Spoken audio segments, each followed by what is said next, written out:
Greetings, dears. Here are a few poems I recite for you from my new book, When the Hummingbird Flies. When the hummingbird flies, transcending peripheries of walled-in, walled-out terrains, the hummingbird flies. The snow-capped mounds of silence watch.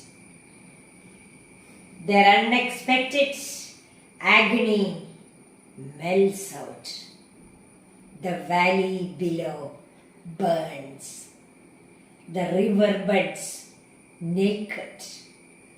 Somewhere, drip, drip from the drainage, or the oozing blood of wounded caught in war.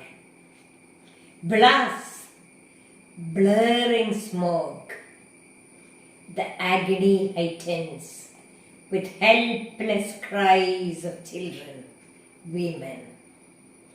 With the frailty of the foam on sea, life fades. The dust gathered turns mist, scaling heights, crystals form. They drop down, soaking the barrel. The merging art of transience with shifting shades of cosmic cycle.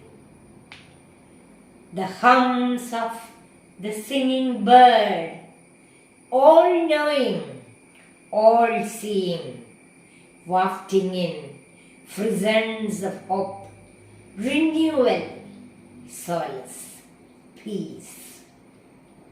Its notes not dust drawn, but timely, fresh.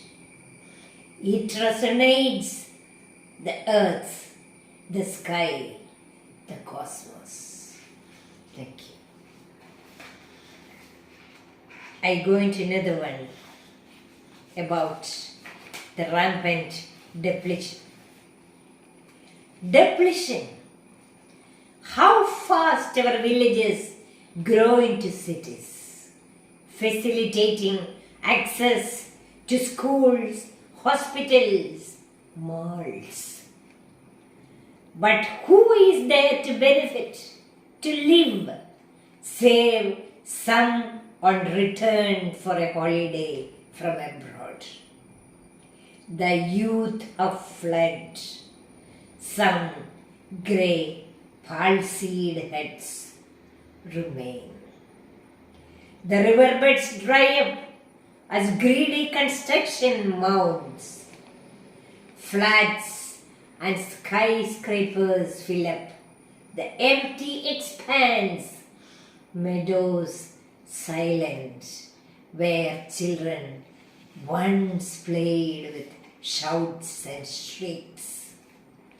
Where are those children gone? Caught up in cyber cells? The trees mercilessly cut, the green wiped off, its pristine solace gone for birds and their flock.